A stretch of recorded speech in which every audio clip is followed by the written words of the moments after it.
କଥା ଟିକେ ଶୁଣ। ଆରେ କଣ ଶୁଣେଇବୁ? କଣ ମତେ ଶୁଣେଇବୁ ତୁ? ବାବା କାଲି ରାତିରେ ଯେ ଶହ ଶହ ଲୋକମାନଙ୍କ ସାମ୍ନାରେ ତମକୁ ସମ୍ମାନିତ କରିଥିଲା, ଆଜି ଯାଇ ତା ବିରୁଦ୍ଧରେ ରାତି ନ ପାଉଣୁ ତମେ ଯାଇ ତା ବିରୁଦ୍ଧରେ ଏଫଆଇଆର ଦବ। ରାତିର ସଫା ଲୁହ ଭିତରେ ତମେ ମାନେ କେବଳ ସଫା ମଣିଷ ଗୁଡାକୁ ଦେଖିଛ। ସେଇ ରାତିର ଅନ୍ଧାର ଭିତରେ ତମେ ତାର ଦାନବ ରୂପଟାକୁ ଦେଖିନ। ଆଉ ସେଇ ରାତିର ଅନ୍ଧାର ଭିତରେ ନିଜ ଝିଅ ମାନଙ୍କର ଚିତ୍କାର ଶୁଣିନ।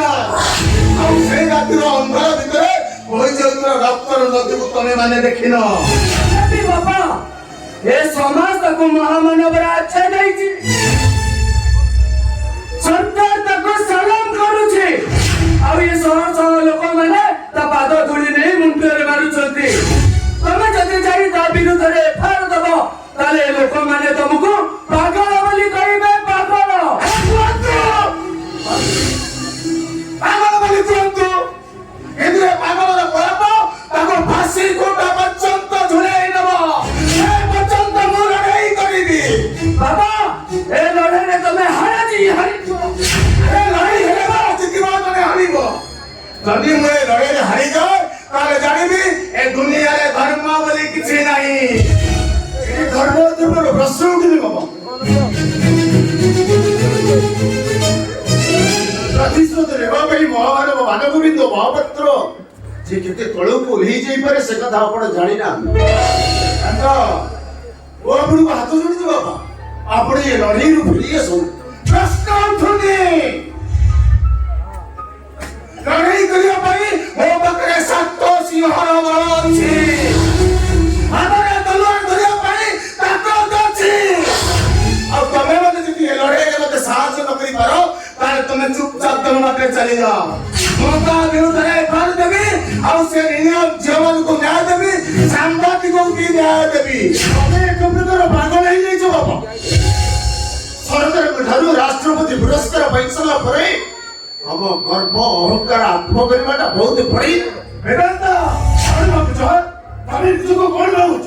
এই দেশটা গোটে মাটি করি এটি কোটি কোটি জনতাকে তুমি সাধারণ উপদেশ দেই পরিবর্তন করে দেব। বেদান্ত শোনা, তুমি দেশ দুনিয়াকে পরিবর্তন করিবা পূর্বরু প্রথমে নিজে পরিবর্তন হইযাও।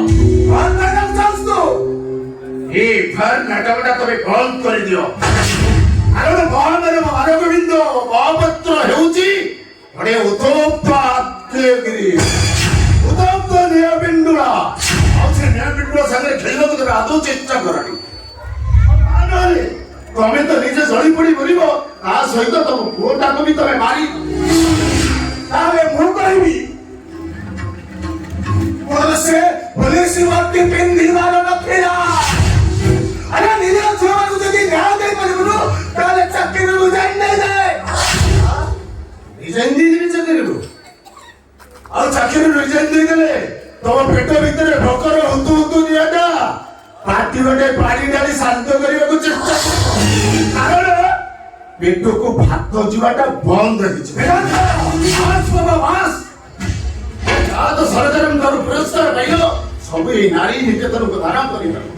ଆଉ ମହାଦେବୀ କର୍ଣ୍ଣ ସଜେଇ ରିଟାୟାରମେଣ୍ଟ ପରେ ଯାହା ଟଙ୍କା ମିଳିବ ସେ ସବୁ ବୃଦ୍ଧାଶ୍ରମକୁ ତମେ ଦାନ କରିବ। ପ୍ରତ୍ୟେକ ମାସରେ ଘରଟା କେମିତି ଚଳୁଛି ସେ କଥା ତମେ କେବେ ଚିନ୍ତା କରିଛ? ଆରେ ତମ ପାଇଁ ପାଠ ପାଇଁ କେତେ ଟଙ୍କାର ଔଷଧ କିଣା ହୁଏ ତାର ତମେ ହିସାବ ରଖିଛ? କୋଉ ରୋଗ ପାଇଁ କେତେ ଟଙ୍କାର ଔଷଧ ଆସୁଛି ତାର ତମେ ହିସାବ ରଖିଛ? ଏଇ ପାଠଟା ଅଧବରା ହିଁ ଘରେ ପଡି ରହିଥିବା ଏଇ ପାଠଟା ମେଡିସିନ ନ ଖାଇଲେ ମରିଯିବ, ସେ କଥା ତମ ମୁଣ୍ଡରେ କେବେ ବସୁଛି? କଣ ନା ଧର୍ମ ଯୁଦ୍ଧ କରିବେ, ଧର୍ମ ଯୁଦ୍ଧ କେବଳ ତମରି ପାଇଁ ବାବା, କେବଳ ତମରି ପାଇଁ ମୁଁ ଆଜି ଟେନସନରେ ରହୁଛି। ବେଦାନ୍ତ ଯାହା କହୁଛି ସେ କଥାଟା ଟିକେ ଭଲ ଭାବରେ ମୁଣ୍ଡରେ ପୁରା। ତମେ ସମସ୍ତେ କହୁଛ ମୁଁ ତାକୁ ଛାଡ଼ିଦେବି, କେବେ ନୁହେଁ। ତାକୁ ଛାଡ଼ିଦେଲେ ମୁଁ କେବେ ମୋ ନିଜକୁ କ୍ଷମା କରିପାରିବିନି। ମୁଁ ତା ବିରୁଦ୍ଧରେ ଏଫଆଇଆର ଦେବି, ଆଉ ସେ ନିଜ ଝିଅମାନଙ୍କୁ ନ୍ୟାୟ ଦେବି। ରକ୍ଷକ ଏଠି ଭକ୍ଷକ ସାଜିଛି, ତମ ନୀତି ଆଦର୍ଶର ମାନେ କେହି ବୁଝିବେନି, କେହି ବୁଝିବେନି। ମୋ ନୀତି ଆଦର୍ଶରୁ ମୁଁ କେବେ ହାରିଯିବିନି। ଲଢ଼େଇ କରୁଛି, ଲଢ଼େଇ କରି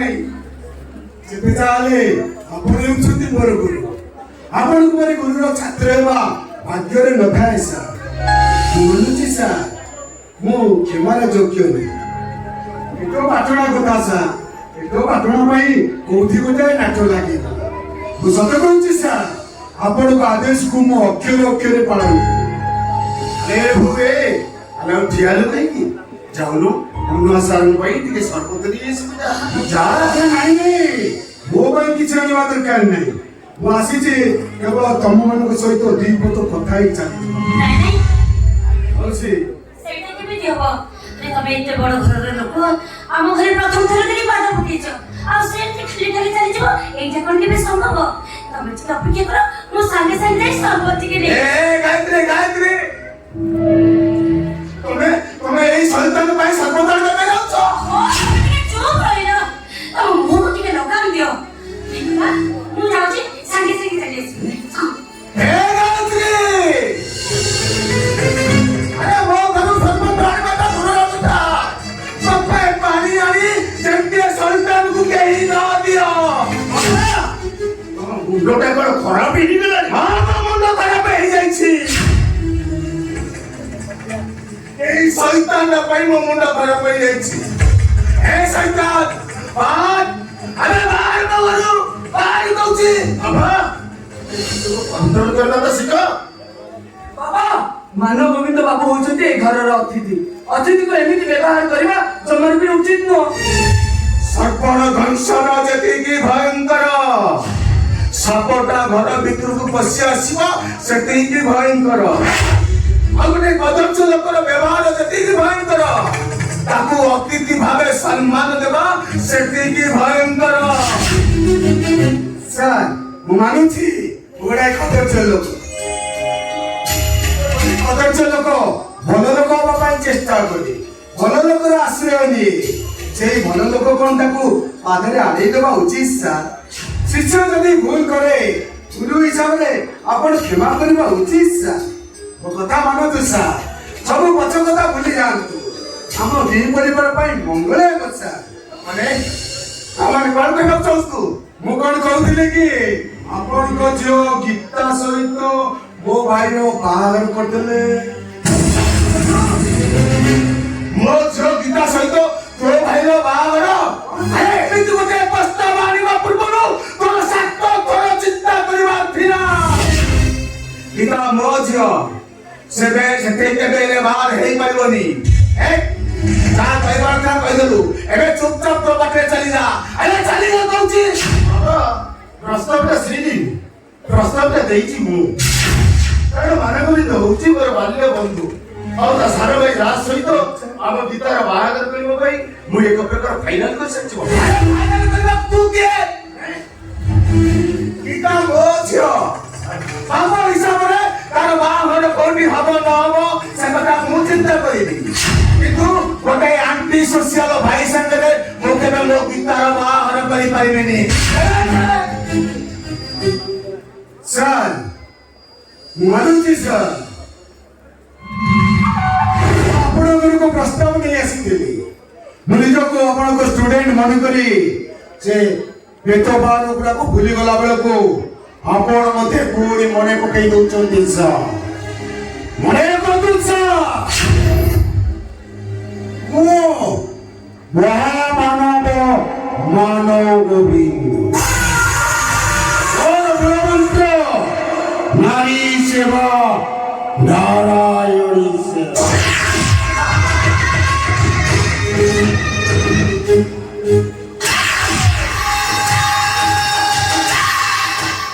सब मेरा होता है रात 12 बजे रात 12 बजे सिर्फ शैतान पैदा होता है शैतान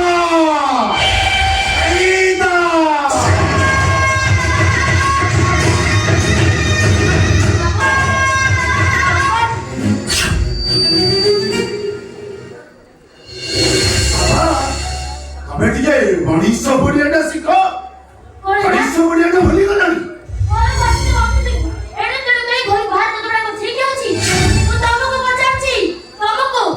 ତମକୁ ଶୁଭୁଛି ନା ନାଇଁ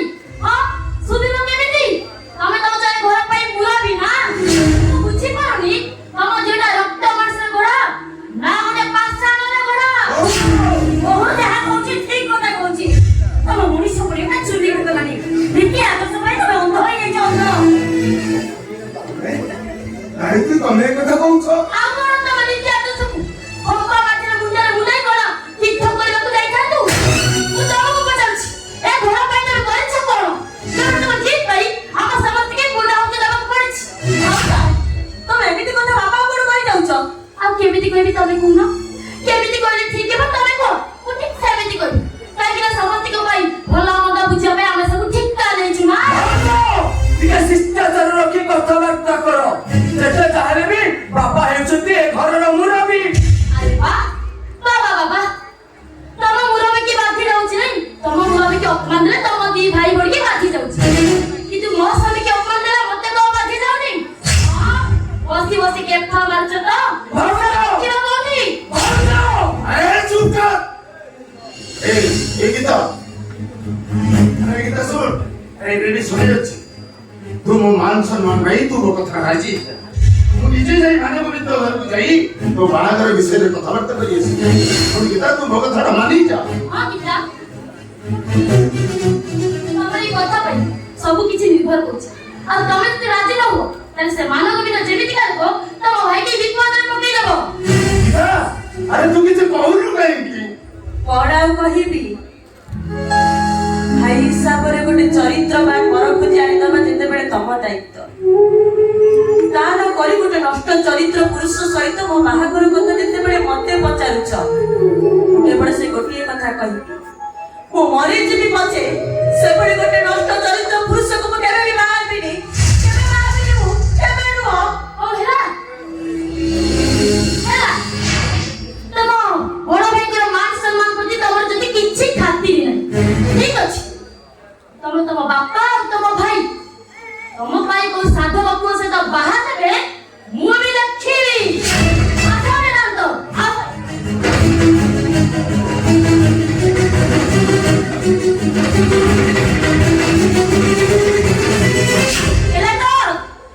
ତମ ମନଟା ତ ବୁଝିଗଲା ତ?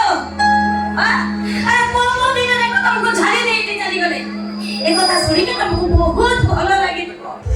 କେମିତିକା ମଣିଷ ତମେ, ଯେତେ ବୁଝେଇଲେ ବି ତମେ ଜମା ବୁଝିବନି। କୁକୁର ନାମର ବଙ୍କା ପରି ବଙ୍କା। ବଡ଼ ବଡ଼ କଥା କହି ଦେଇଗଲ, ଝିଅର ବାହାଘର କରିବ। ଆରେ ଝିଅ ବାହାଘର ପାଇଁ ଟଙ୍କା କୋଉଠୁ ଆଣିବ? ଏଇଠି କହିବି, ଆରେ ସେମାନଙ୍କର ହାତ ଟଙ୍କା ଦାନରେ ଆମେ ମାନେ ଖାଇକି ବଞ୍ଚୁ। ସେମାନେ ଯାହା କହୁଥିଲେ ତାଙ୍କ କଥାକୁ ତମେ ମାନିନି। ତମେ କେବଳ ତମର ଆଦର୍ଶ ଦେଖି ଚାଲିଛ। ଏମିତି ଗୋଟେ ମଣିଷ ତମେ ଯେ କାହାରି କେବେ ଟିକେ ଶାନ୍ତିରେ ରହିବାକୁ ଦବନି।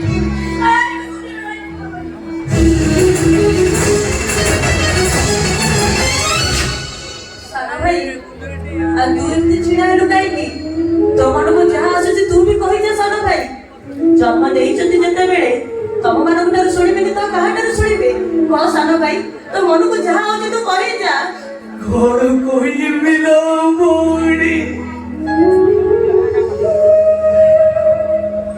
ମୁଁ ତ ଗୋଟେ ପଙ୍ଗୁ ଅସର ଗୋଟାଏ ହାତ ଟେକାକୁ ଅନେଇ ବସିଛି। ନା ମୁଁ କାହାକୁ ସାହାଯ୍ୟ କରିପାରୁଛି, ନା ମୁଁ କାହାର ସାହାଯ୍ୟରେ ଆସିପାରୁଛି। ମୁଁ ଗୋଟେ ଅଭିଶପ୍ତ ଜୀବନ ନେଇ ବଞ୍ଚିଛି। ହେ ବିଧାତା, ଅନ୍ୟର ବୋଝ ହବା ପୂର୍ବରୁ ମତେ ମାରିଦଉନ କାହିଁକି?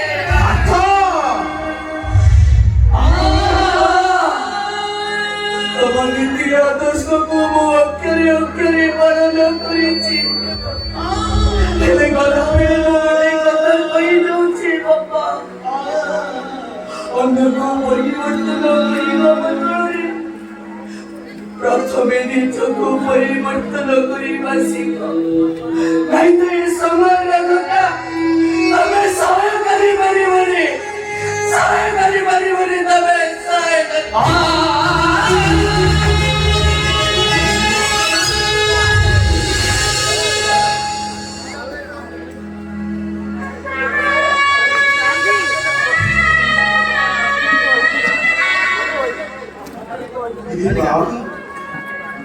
इतनी बड़ी निष्पत्ति नहीं, मुकरा बड़ा भूल नहीं दी थी। ନାଇଁ ବାପା, ତମେ ପରା ମୋ ଦେବତା ମୋ ଠାକୁର ତମ ନିଷ୍ପତ୍ତି ମୋ ପାଇଁ ଆଶୀର୍ବାଦ ବାପା ମୋ ପାଇଁ ଆଶୀର୍ବାଦ